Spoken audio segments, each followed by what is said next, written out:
Bell rolls is the reporter thrown into the secretive world of the Forex Super Model, where nothing is as it seems. Beware the techno monk, and steer clear of Professor Code and his two assistants.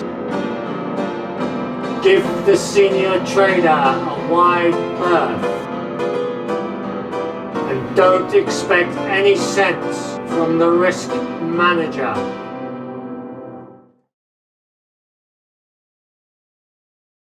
Good morning, I'm Professor Code and this is the Forex Super Model daily briefing for Friday the 2nd of the 7th, 2021. Time is 04:30 GMT, 4:30 in the morning.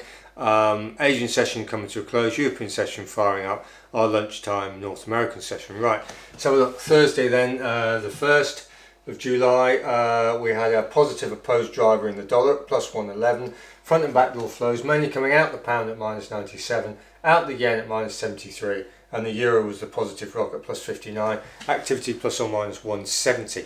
Intra-week then, most relevant because this is from Monday the 28th, open to about 15 minutes ago. We got a positive unopposed driver in the dollar at plus 289.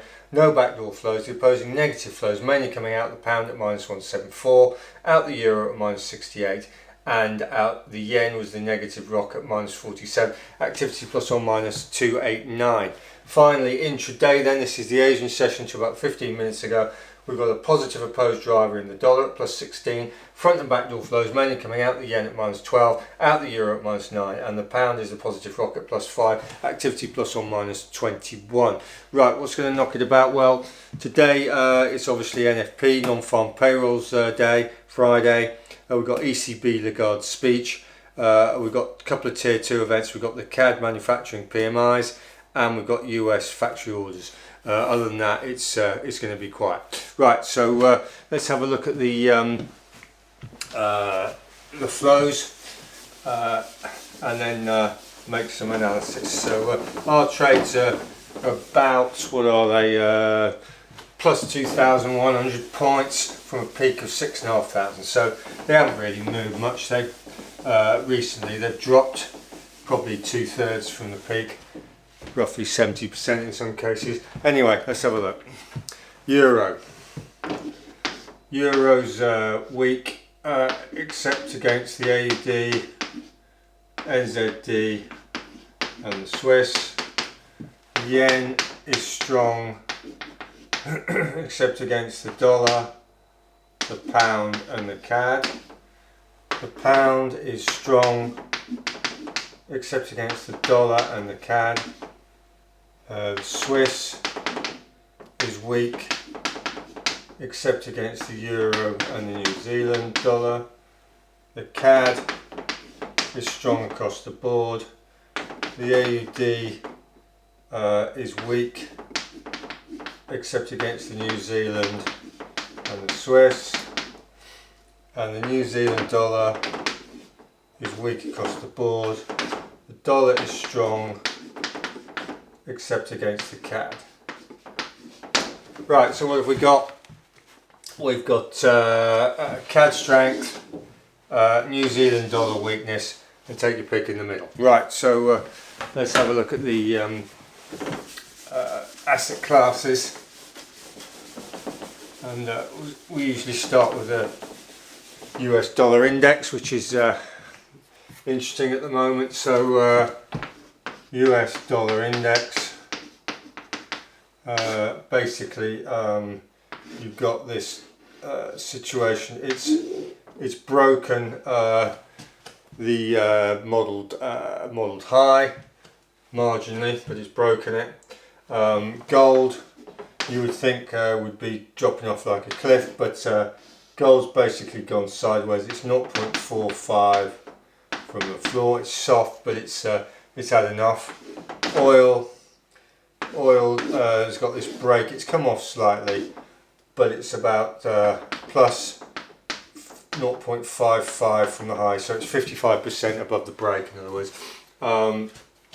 Right, Wall Street has had this sort of dirge down and then back up sort of look.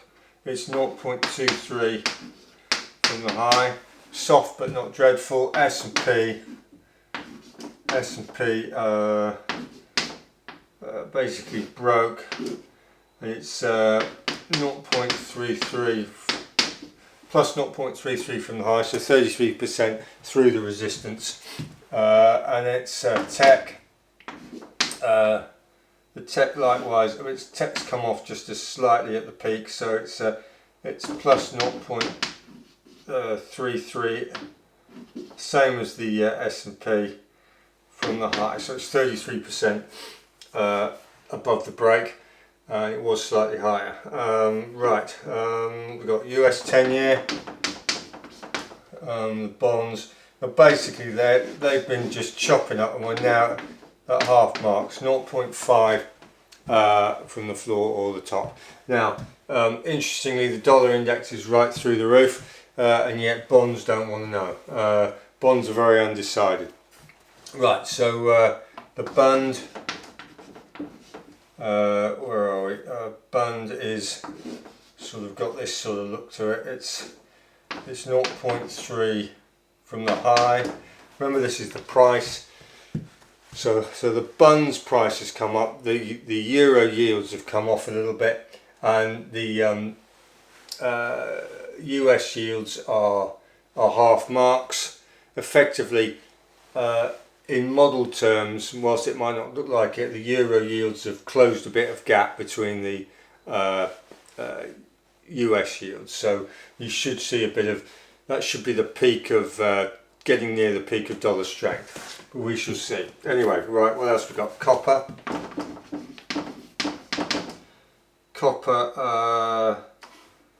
Copper's had this sort of look. It's 0.33 from the floor. It's soft at the moment. And US steel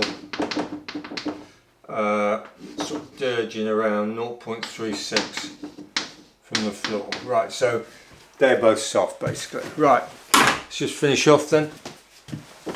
Right, so as we said, our trades are about 2,100 points up, which is, you know, quite poor for us, but nevertheless the markets haven't been exactly reading the script. So right, so what have we got? We've got we're short USD, dollar against the euro, the pound and the AUD.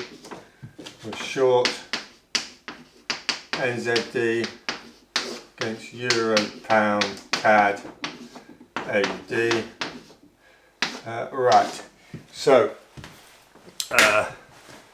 we've got this dollar situation. The dollar's been piling up. If you look at the flows, the weekly flows, it's the unopposed positive driver. It's been driving the market to the exclusion of all else. Right, so that normally signifies one of two things. It's either the start of a further ramp up, or it's a peak. So we'll just bear that in mind. Right, and we've reduced our short dollar positions, in other words, long euro, long pound, long AUD, to the minimum.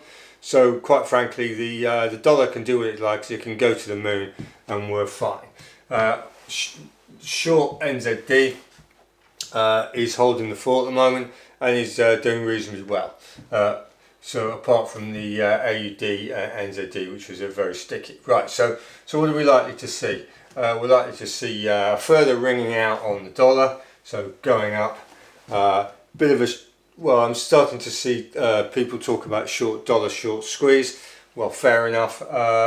Basically, a dollar short squeeze is it's moving against shorts, which is, it certainly has been, and it's in a consistent manner. Right, so what do we think then? So we think the dollar's going to ring out a bit more, but it's getting tired, and we're short the dollar, albeit in the minimum.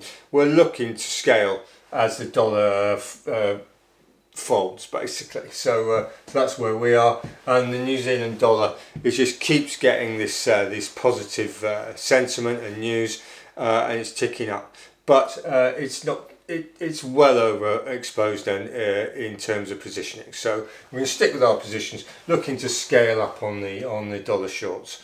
Right, so I hope that was useful. See you tomorrow for the flow review, the data review, and if not, Monday morning for the market review. Thank you very much for watching.